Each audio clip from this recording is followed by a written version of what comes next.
పవిత్రపరుస్తూ దేవుని సన్నిధిలో మనందరూ కూడా సజీవ లెక్కలో ఉంచి కాపాడుచున్న దేవుడు యేసు ప్రభుల వారు. ఆ దేవుడు ఈ సంవత్సరంలో మనకు ఒక వాగ్దానాన్ని చేశారు. ఏమిటి వాగ్దానం అంటే, నేను నీ ఎడల కార్యములు చేయటానికి త్వరపడుచున్నాను నేను అన్నాడు. అంటే మీ కుటుంబాలకు చాలంత మేలులు గొప్ప కార్యాలు చేయటానికి నేను త్వరపడుతూ ఉన్నాను, ఇష్టపడుతూ ఉన్నాను. ఈ సంవత్సర కాలంలో మీ పట్ల నేను గొప్ప కార్యాలు చేస్తాను అని వాగ్దానం చేశాడు. ఆ వాగ్దానం చేసిన దేవుడు చెప్పాడు, ఏం చేస్తావు అంటే, నేను నీతో కూడా ఈ సంవత్సర కాలం అంతా నేను నీకు వెలుగుగా ఉంటాను, నిత్యమైన వెలుగుగా నీతో నేను ఉంటూ వెలిగిస్తూ నా వెలుగులో ప్రకాశించేవారుగా చేస్తానని దేవుడు సెలవిచ్చారు. రెండో చెప్పాడు ఆయన, మీ దుఃఖ దినములు సమాప్తి చేయబడుతున్నాయి. 24వ సంవత్సరంలో ఆర్థికంగానో అనారోగ్యంగానో రకరకాల కార్యాల్లో నీ కుటుంబంలో దుఃఖము అనారోగ్యాలతో ఉందేమో, అది దినాన్ని నేను సమాప్తి చేస్తున్నాను, దుఃఖ దినాలని ముగిస్తున్నాను. నేను సంతోషాన్ని, ఆనందాన్ని, నిత్య ఆనందము నీకు నీ కుటుంబాలకు నేను ఇస్తున్నాను. నేను ఇక నుంచి నీ కుటుంబంలో దుఃఖము సమాప్తి చేయబడుతుంది అని వాగ్దానం చేశాడు. మూడో చెప్పాడు ఆయన, నీ సూర్యుడు అస్తమించడు అని రాయబడి చెప్పు ధ్యానం చేసే మనం. నీ సూర్యుడు అస్తమించడు. ఉదయించే సూర్యుడు ఉదయమైంది సాయంకాలానికి దిగిపోద్ది, రాత్రి అయిపోద్ది, కానీ నీతి సూర్యుడు అనబడే యేసు క్రీస్తు ప్రభుల వారు నిత్యము నీతోనే వెలుగుగా ఉంటాడు. నీతి సూర్యుడు నిత్యమైన వెలుగు కాంతిగా నీకుండి అస్తమించకుండా నేను వెలుగులో నడిపించేవాడుగా ఉంటాడని గత వారాల్లో మనం నేర్చుకున్నాం. ఈరోజు చెప్తాడైనా, నేను నా ప్రజలారా వినండి. ఏమిటంటే, నేను నీ జనులందరినీ, నీ ప్రజలందరినీ, నీ జనులను నేను నీతివంతులుగా చేయబోతున్నానయ్యో అన్నాడు. అంతకుముందు అన్నాడు, నా ప్రజలందరినీ నేను నీతివంతులుగా వేస్తానయ్యో అన్నాడు. ఇక కిందకు వచ్చి అంటాడు, ఇక నుంచి నేను నీ జనులందరినీ, నీ ప్రజలందరినీ నేను నీతివంతులు చేస్తానయ్యో.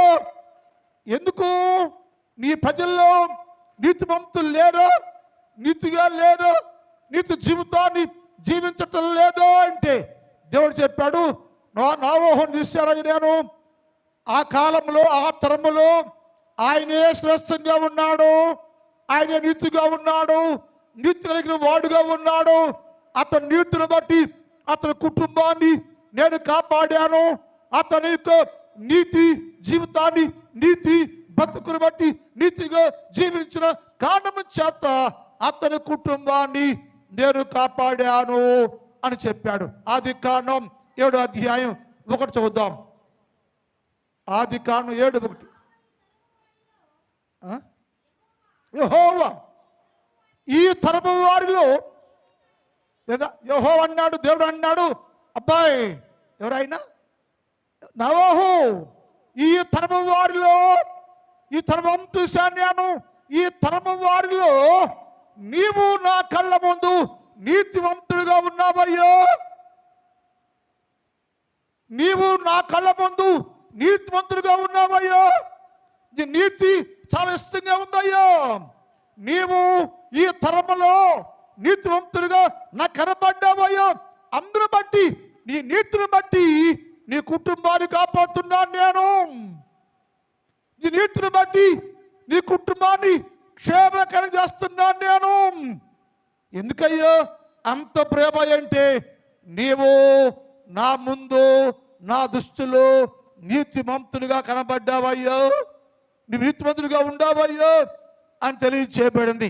దేవుని పిల్లలారు, దేవుడు అన్నాడు, నీ కుటుంబాన్ని నేను నీతిమంతులు చేయబోతున్నానంటే, అప్పుడు ఆ రోజున ఆ తరములో అతని కుటుంబము నీతిగా ఉండను, నీతిమంతుడిగా ఉండను. కనుక అతని కుటుంబము రక్షించబడింది, కాపాడబడింది, దేవుని కాపుదల్లో ఉంది అని రాయబడింది. మరి మన జీవితాల్లో ఈ తరములోకి వస్తే, ఈ తరమానికి వస్తే, ఈ తరాన్ని చూస్తే, ఈ తరంలో మనుషులందరూ కూడా నీతిని కోల్పోయారు. ఆ కాలములో, ఆ తరములో నీతిమంతుడుగా ఉంటే అతని నీతి తన కుటుంబానికి ఆధారంగా ఉంది.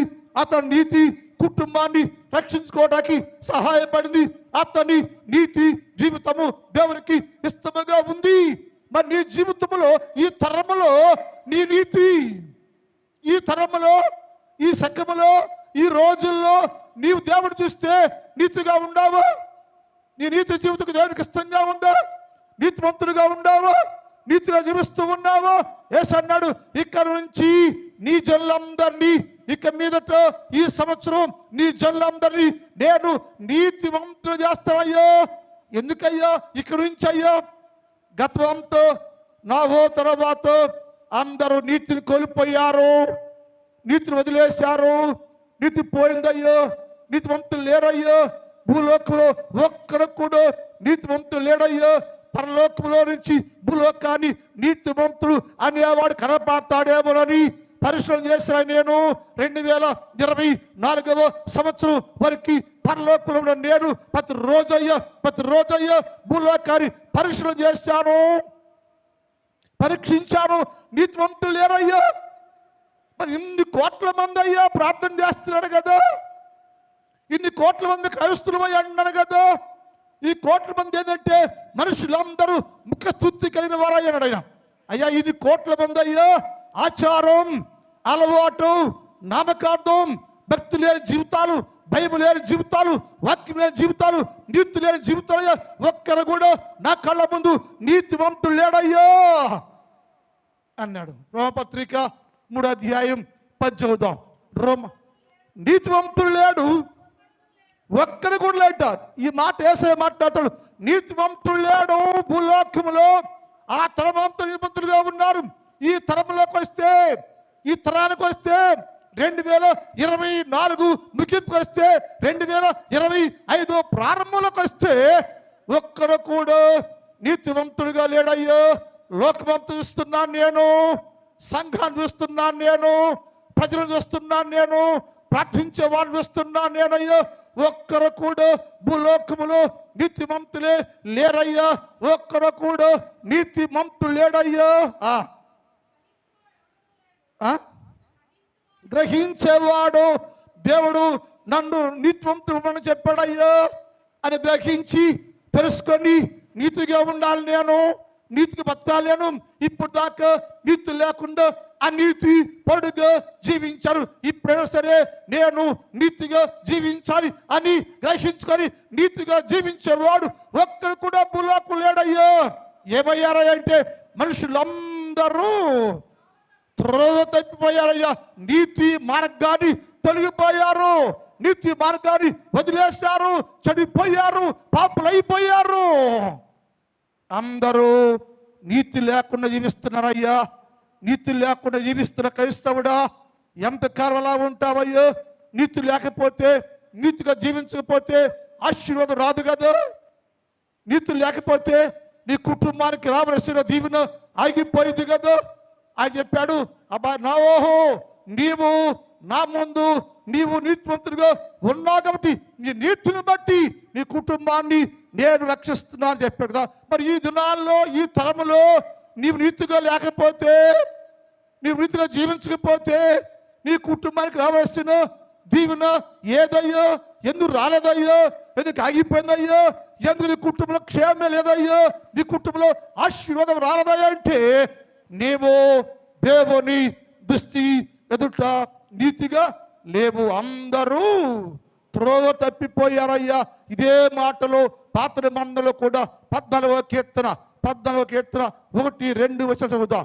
14వ కీర్తన 1-2 వచనం. అమ్మా, దేవుడు లేడని బుద్ధిహీనులు తమ హృదయం అనుకుంటున్న దేవుడు ఏడయ్యా? దేవుడు ఎక్కడున్నాడయ్యా? ఏడు దేవుడు. అదేగా అతని వాక్యం మనం అమెరికా గురించి మాట్లాడుకున్నాం. మనం సినిమా తారలు తప్పు తాగి ఏడు దేవుడు ఎక్కడో, దేవుడు ఏడి అన్నారంట అమెరికా దేశంలో. ఎందుకు అలా అంటున్నారు? దేవుడు లేడో? సృష్టికర్త లేడో? ఆ దేశాన్ని బహుగా దీవించాడు, ఆ దేశాన్ని ఆశీర్వదించాడు, ధన సంపద కలిగిన దేశానిగా దీవించాడు. ప్రతి ఒక్కరు దగ్గరగా లేకుండా ఆ దేశ ప్రజలందరూ, ఆ దేశంలో ప్రతి రాష్ట్రాన్ని ఆస్తికర్తలు చేశాడు, దీవించాడు. ఎందుకయ్యో డబ్బిచ్చింది? ఎందుకయ్యో ఆస్తి ఇచ్చింది? ఎందుకయ్యో గొప్ప చేసింది? తిని త్రాగి విచ్చలవిడిగా విచారం చేస్తూ బేవరసగా జీవించమని కాదు. జీవించారు వాళ్ళు భయం లేక, భక్తి లేక, తెగించి విచ్చలవిడిగా వస్త్రాలు తీసేసి పాపం చేస్తూ పరితెగించారు. కాబట్టి పాపము తీర్పు వచ్చింది. మరి పాపాన్ని బట్టి తీర్పు ఆ దేశానికి వచ్చింది, నీకు వచ్చింది రేపొద్దున, నీకు వచ్చింది రేపొద్దున. అలా ఉంటే అది యేసు అన్నాడు, అయ్యా ఇప్పుడు దాకా మీరు మీ అందరిని, మీ కుటుంబాన్ని నేను నీతిమంతులు చేయాలనుకుంటాయో, ఒకవేళ ఈ రోజు వరకు నీతి లేకుండా జీవిస్తున్నావో, నీతి లేకుండా ఉంటే నా తీర్పు వచ్చింది. మీరు ఎవరు నా తీర్పులో బలైపాటుకు ఇష్టం లేదు నాకు. కాబట్టి ఏం చేయాలంటే నీతిమంతులు చేస్తాను నేను మిమ్మలను. ఎందుకయ్యా అంటే నేను చూసాను, అయ్యో ఒక్కడు కూడా భూలోకములో నీతిమంతులు లేడయ్యా అంటే ఒప్పుకుంటారా మీరు? యేసు అన్నాడు, నేను చూశానయ్యా భూలోకములో నీతిమంతులు ఒక్కడు కూడా లేడయ్యా.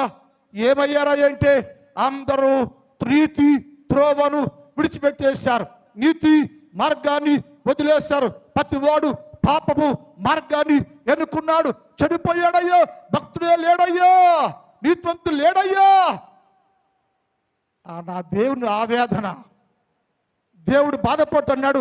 ఇప్పుడైనా సరే నీతి తప్పి నీకు ఇష్టమైన మార్గాల్లో సాగిపోతున్న మనుషుడు, సాగిపోతున్న మానవుడు, ఈ సంవత్సరం నేను నీ జల్లందరినీ, నీ కుటుంబాన్ని, నీ కుటుంబంలో ఉన్న ప్రతి బిడ్డను నేను నీతిమంతులుగా చేయాలనుకుంటున్నాను అయ్యా. నీతిమంతులు చేయాలనుకుంటున్నాను నేను. చెయ్యాలంటే నువ్వేం చేయాలంటే నీతిమంతులను యేసుక్రీస్తు వైపు చూడాలయ్యా. ఏమయ్యారంటే ఒక్కరు కూడా లేడు, అందరూ నీతిని విడిచి సొంత మార్గాల్లో సాగిపోతున్నారయ్యో, మార్గం విడిచిపెట్టేశారయ్యో. దేవుడు చెప్పాడు, నీతి లేనివాడు దేవుని రాజ్యం రాలేడయ్యా. కాబట్టి యెరూషలేమా, సియోను, లెమ్ము బలము ధరించుకోనము. సున్నతి లేనివాడు అందులో ఉండటానికి వీలు లేదు. మీరందరూ సున్నతి లేని ప్రజగా, జనముగా ఉండటానికి వీలు లేదు. మీరందరూ నీతి కలిగిన వారికి ఉండాలి, నీతిమంతులుగా ఉండాలి. నీతి కలిగి జీవిస్తేనే నా దీవి నీకు వచ్చిందో అని చెప్పాడు దేవుడు. చూద్దాం యెషయా గ్రంథం 52:1-2 చూద్దాం. యెషయా 52:1-2. సియోను లెమ్ము, సియోను లెమ్ము, నీ బలము ధరించుకొనుము. పరిశుద్ధ పట్టణమైన యెరూషలేమా, నీ సుందర వస్త్రమును ధరించుకొనుము. ఇక మీదట సున్నతి పొందని వాడు అంటే నీతి లేని వాడు, నీతిగా జీవించని వాడు, పాపములో బతికే వాడు ఎవడు అందులో ప్రవేశించలేడు. కనుక సియోను లెమ్ము బలము ధరించుకోను, సుందర వస్త్రాన్ని ధరించుకోను. ఎందుకంటే అందులో ప్రవేశించడానికి ఇక మీదట సున్నతి పొందని వాడు ఒక్కడైనను లోపలికి అంటే అర్థం ఏంటి? ఎవరైతే సున్నతి లేదు అంటే హృదయ సంబంధమైన సున్నతి లేని వాడు, ఆత్మ సంబంధంగా జీవించని వాడు, నీతివంతుడిగా ఉండని వాడు, నీతి లేని వాడు ఎవడు కూడా అందులో ప్రవేశింపలేడు. కాబట్టి అందులో దేవుని ఇంటిలో, దేవుని రాజ్యములో నీవు ప్రవేశించాలి, లేక దేవుని ఆశీర్వాదము నీ ఇంట్లోకి రావాలి, దేవుడు నిన్ను, నీ కుటుంబాన్ని దీవించాలి అంటే నీవు నీతిమంతుడుగా ఉండాలి. నీతిగా జీవించాలి, నీతి కలిగి ఉండాలి మనం. యేసు ప్రభు నీతిమంతుడు. పిలాతు భార్య చెప్పింది, పిలాతు చెప్పింది, అయ్యా నా భర్త గారు అది చక్రవర్తి, నీవు ఆ నీతిమంతుని జోలికి పోవద్దయ్యో. ఎవరయ్యా అంటే యేసు ప్రభుల వారు సృష్టికర్త దేవుడు నీతిమంతుడు కాబట్టి ఆయన సేవించే మీ అందరూ నీతిగా ఉండాలి, నీతి మంతులుగా జీవించాలి, నీతి కలిగి ఉండాలి. ఒకటి లేకపోతే ఇప్పుడు దాకా నీతిలో జారిపోయి, నీతిలో పడిపోయి, నీతి లేకుండా ఉంటే యేసు అన్నాడు, ఇప్పుడైనా మీ అందరినీ ఇక్కడ నుంచి ఆ మాట చూద్దాం. 60 అధ్యాయం యెషయా 60:21 చూద్దాం. 60:21. ఎస్, నీ జనులందరూ ఇక్కడ నుంచి, నీ ప్రజలందరూ, ఈ రోజు నుంచి ఈ సంవత్సరంలో నీ ప్రజలందరూ, నీ జనులందరూ, ఇక్కడ నుంచి నీ ప్రజలందరూ, నీ జనులందరూ నీతిమంతులుగా ఉందురు. అబ్బా, ఎంత గొప్ప వాగ్దానం అండి. నువ్వు నీతి లేకుండా, భక్తి లేకుండా, భయం లేకుండా, దేవుడే అనుకుంటూ దేవుడు లేడి ఎక్కడున్నాడో చెప్పండి అని బుద్ధిహీనులుగా జీవిస్తూ ఉంటే నా దేవుడు అన్నాడు, ఇక నుంచి 2025వ సంవత్సరంలో నీకు, నీ జనులు, నీవు, నీ భార్య, నీవు, నీ భర్త, నీవు, నీ సంఘం, కుటి సంఘమంతా, నీ ప్రజలందరూ నీతిమంతులుగా చేయబడుదురయ్యా. నీతిమంతులు మరుస్తున్నాను నేను, నీతిమంతులు చేస్తున్నాను నేను. అటు గొప్ప ఆశీర్వాద వాగ్దానం అండి. ఎవరైతే నీతులు లేకుండా లోకంలో పాపులైపోయి, బస్తులైపోయి, బస్తతో జీవిస్తున్నారో అట్టి పోత అన్నాడు, ఇక నుంచి నీ ప్రజలందరూ నీతిమంతులుగా చేయబడతారయ్యా. నీ ప్రజలందరినీ నేను నీతిమంతులు చేస్తున్నా నేను. ఏమయ్యారంటే ఈ తరములో ప్రజలు అందరూ నీతి తప్పి జీవిస్తున్నారు, నీతి లేకుండా బతుకుచ్చు ఉన్నారు, నీతి మరుగైపోయింది. ఎక్కడ చూసినా ఆ నీతి కనపడుతూ ఉంది. నీతి లేదు, భక్తి లేదు, భయం లేదు. అలాంటి ప్రజలతో యేసు అన్నాడు, ఇక్కడ నుంచి నేను మీ అందరినీ నీతిమంతులు చేస్తారయ్యా అని చెప్పాడు. ఆ దేవుని మాట వింటే నీతిమంతులు చేస్తారని చెప్పాడు కాబట్టి ఆ దేవుని కలిగి ఉంటే మనం నీతిమంతులు చేయబడతాం. అసలు నీతిమంతులు ఎవరయ్యా? అది ప్రశ్న. ఇందాక నుంచి దేవుడు మీ అందరిని నీతిమంతులు చేస్తాను, నేను ఈ సంవత్సరం మీ అందరినీ నీతిమంతులు చేస్తానని చెబుతున్నాడు కదా. అసలు నీతిమంతులు అంటే ఎవరు? నీతిమంతులు అంటే ఎవరయ్యంటే, ఒకటి దేవుని చేత క్షమాపణ పొందిన వారు నీతిమంతులు. అందరు కాదు.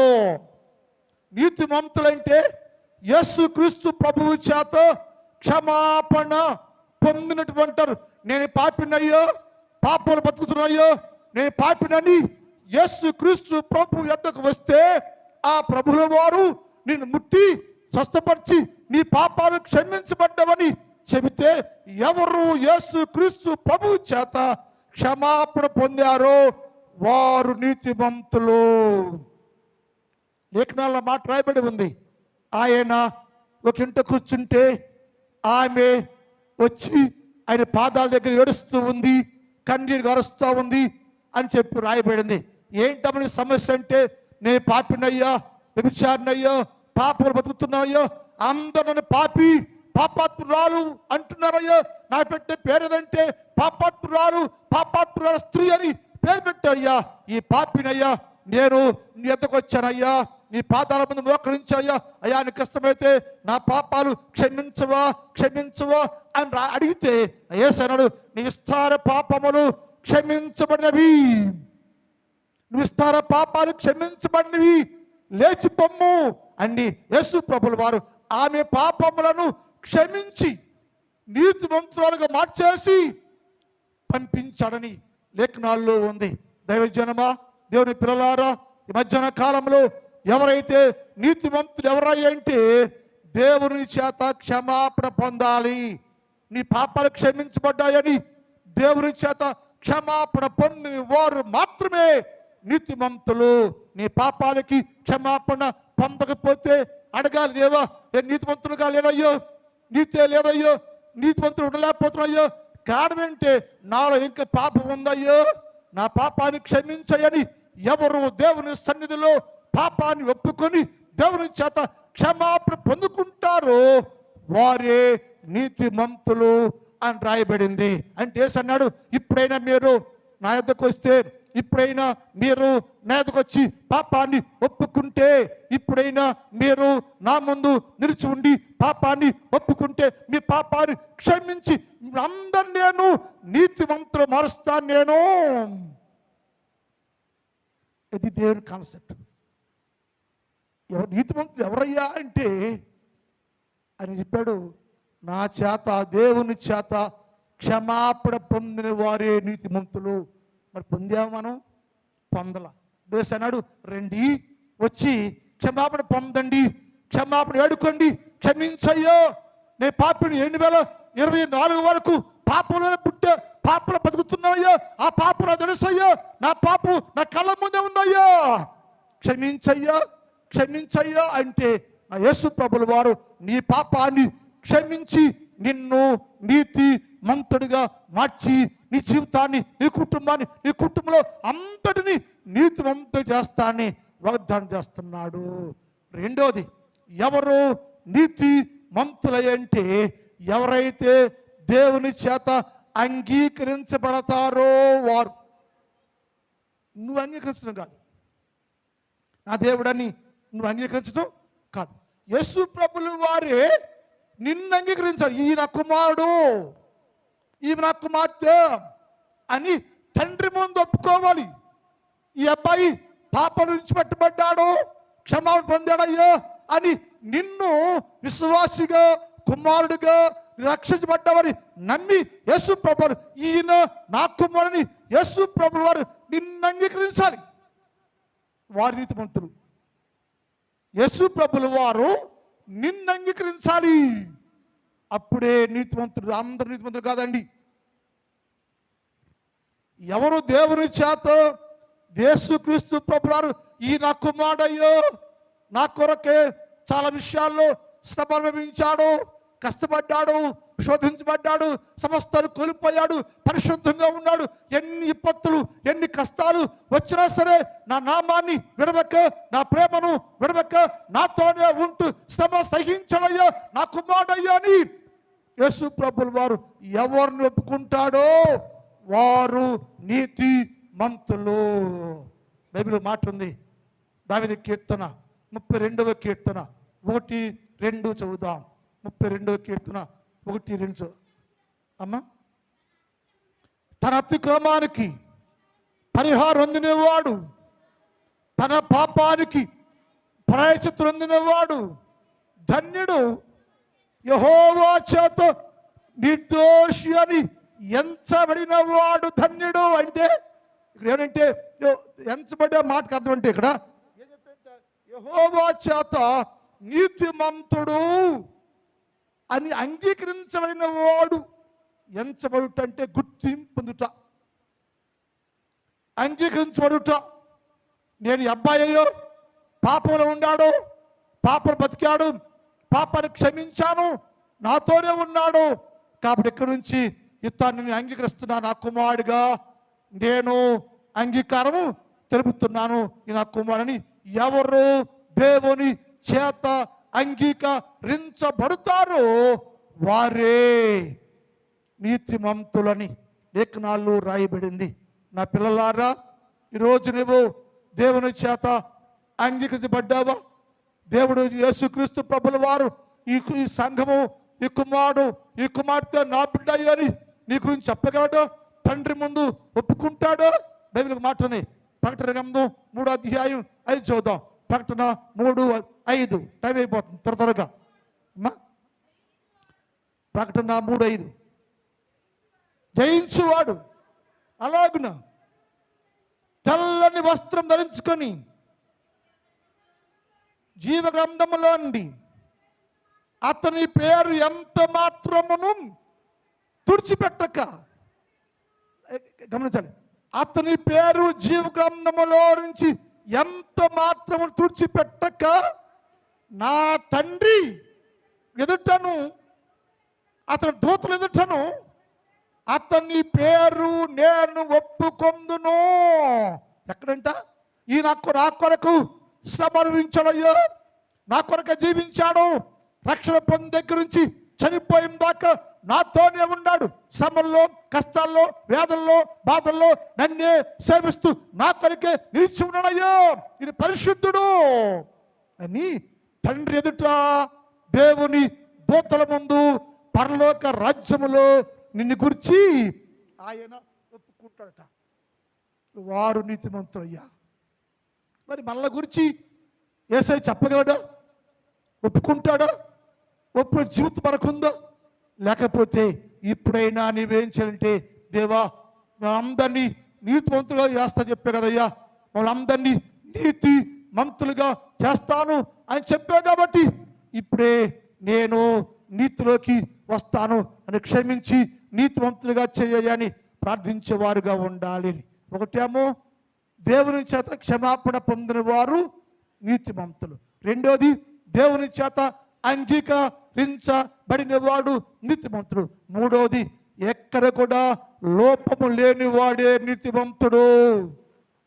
లోపము లేనివాడే నీతిమంతుడు.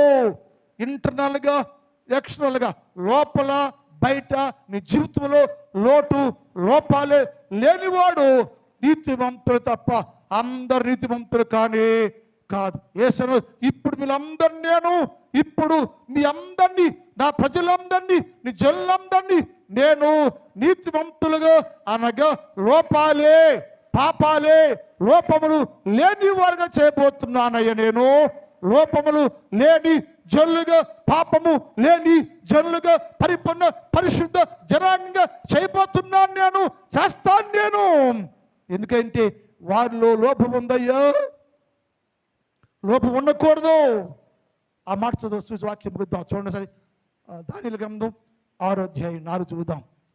దానియేలు 6:4.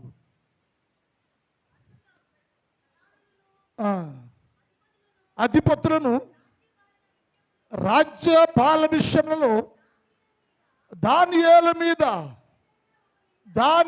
మీద ఏదైనా ఒక నింద మోపాలని ఉండి కనిపెట్టుచుండ్రు గాని దానియేలులో నమ్మకస్తుడై ఏ నేరమైనను ఏ తప్పైనను చేయవాడు కాదు. కనుక దానియేలులో తప్పైనను లోపమైనను కనుగొనలేకపోయిరి. ఎందుకంటే అతడు లోపము లేని వ్యక్తిగా ఉన్నాడు. అందుకే అతను దేవుడు రాజ్యాధికారం గ్రహించను. ఈ ఉదయకాలంలో యేసయ్య మాట ఏంటంటే, మీరు లోపములు లేని వారుగా చేస్తాను. నా దేవుని వాగ్దానంలో ఏం చెప్పినట్టు అయినా మీ అందరినీ నేను ఈ సంవత్సర కాలంలో నీతిమంతులు చేస్తానయ్యో, లోపాలు పాపాలు లేని జనులుగా చేస్తానయ్యో. చేయటమే కాకుండా మీ కుటుంబాలను దీవిస్తాను నేను, మీకు కావలసిన మేలుస్తాను నేను అని చెప్పాడు యేసయ్య. మరి నీ జీవితంలోకి యేసయ్య ఆహ్వానాన్ని అందుకుంటావా? యేసయ్య మాటకు లోపెడతావా? యేసయ్య ఇదిగో ఈ సంవత్సరం నేను మీ అందరినీ, నీ ప్రజలందరినీ, నీ జనులందరినీ నీతి మంత్రులు చేయబోతున్నాను నేను. ప్రార్థన. మిగిలిన భాగాన్ని వచ్చే ఆదివారం ధ్యానం చేద్దాం. టైం అయిపోయింది.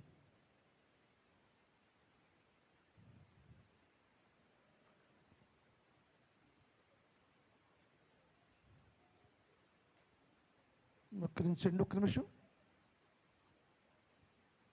నిమిషం అక్క చిన్న ప్రార్థన చేసుకోండి. చాలాసేపు కూర్చున్నారు కదా, ఒక్క నిమిషం ప్రార్థన చేసుకుందాం. యేసయ్యా నన్ను నీతిమంతుడు చెయ్యయ్యా. నీతిమంతుడు చేస్తా అని చెప్పే కదా ప్రభువా, నీ వాగ్దానాన్ని నెరవేర్చయ్యా. నన్నయ్యా నీతిమంతుడు మార్చయ్యా, నీతిమంతుడు చెయ్యేసయ్యా. ప్రార్థన చేసి అక్క చెల్లి ప్రార్థన చేసుకోమా, ప్రార్థన చేసుకోండి. ఎవరు మౌనంగా ఉండొద్దు, మౌనంగా ఉండు. దేవా ఇప్పుడయ్యా ఈ సంవత్సర కాలంలో నాలో ఉన్న లోపాలను సరిచేయండి, నాలో ఉన్న పాపాలు సరిచేయండి, నాలో ఉన్న చీకటి తీసివేయండి, నాలో ఉన్న ప్రతి పాపమును సరిచేసి లోపాలు లేకుండా పరిపూర్ణమైన వ్యక్తిగా చెయ్య నీతి మంత్రులు మార్చయ్యా, నీతి మంత్రులుగా మార్చయ్యా, నీతి జీవితం దయచే ప్రభువా అని ప్రార్థన చేసుకోండి అమ్మా. ప్రార్థన చేసుకోండి, ప్రార్థన చేసుకోండి, ప్రార్థన చేసుకోండి, ప్రార్థన చేసుకోండి, ప్రార్థన చేసుకోండి, ప్రార్థన చేసుకోవాలి. మీరు ఎవరు మౌనం ఉండదమ్మా. నోరు తెరు తల్లి, అక్క నోరు తెరు, నోరు తెరవమ్మా. ప్రార్థన చేసుకో తల్లి, ప్రార్థన చేసుకో. అన్నయ్య, తమ్ముడు ప్రార్థన చేసుకోండి. ఒక్క నిమిషం యేసయ్యతో మాట్లాడు. యేసయ్యా ఇప్పుడే దర్శించయ్యా, దర్శించయ్యా, నా తుది మార్చయ్యా. నేను ఏంటో చూస్తున్నావయ్యా, నా జీవితాన్ని మార్చయ్యా, నా బతుకు మార్చయ్యా, నా లోనికి రెండేసయ్యా, ఇప్పుడే పరిపూర్ణంగా చెయ్యయ్యా, శుద్ధి చేయి ప్రభువా. ప్రార్థన చేసుకోండి, ప్రార్థన చేసుకోండి, ప్రార్థన చేసుకోండి, ప్రార్థన చేసుకోండి. రక్షణయుండును ఆలస్యంపక నీవు త్వరపడి రమ్ము, రమ్మానుచున్నాడు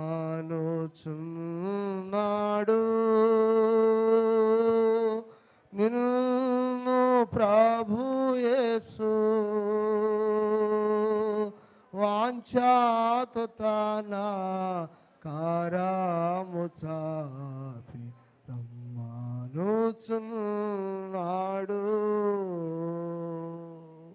వాంఛాతో తన కారాము చాపి రమ్మానుచున్నాడు.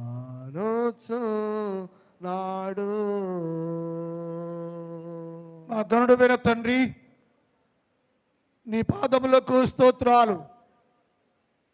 పరిశుద్ధుడమైన దేవా, మీకే స్తుతి స్తోత్రాలు తెలియచేస్తూ ఉన్నానయ్యా. ఈ సంవత్సరం తండ్రి, మీరు మాకు ఇచ్చిన వాగ్దానం ప్రభువా, నీ ప్రజలందరూ నేను నీతివంతులుగా చేస్తున్నాను అని తెలియపరిచావయ్యా.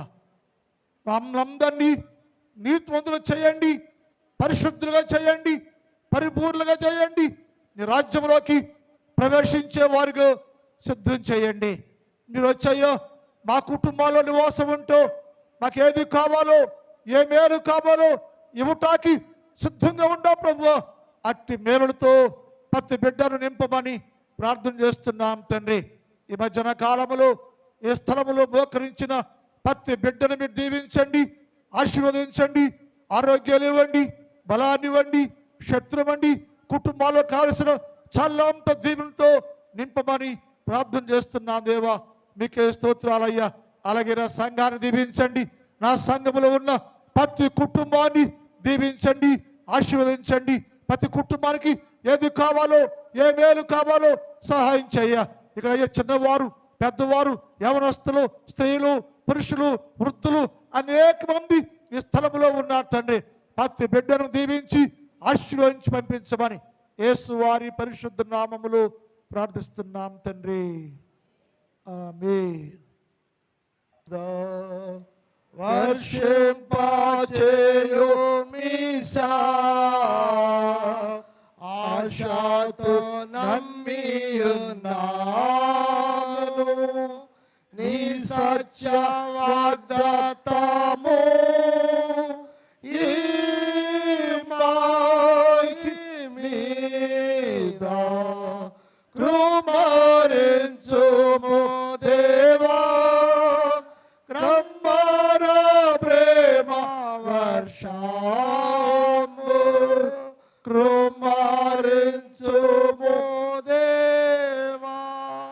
తండ్రి దేవుని ప్రేమ, కుమారుడు యేసు క్రీస్తు వారి కృప, పరిశుద్ధాత్మ దేవుని యొక్క అన్నిని సహవాసం ఇప్పుడు ఎప్పుడు ఎల్లప్పుడు సదాకాలము మనందరికి తోడే యుండును గాక.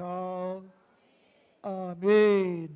హల్లెలూయా, హల్లెలూయా. మీ అందరూ కొందనాలండి, క్షేమంగా వెళ్ళరండి.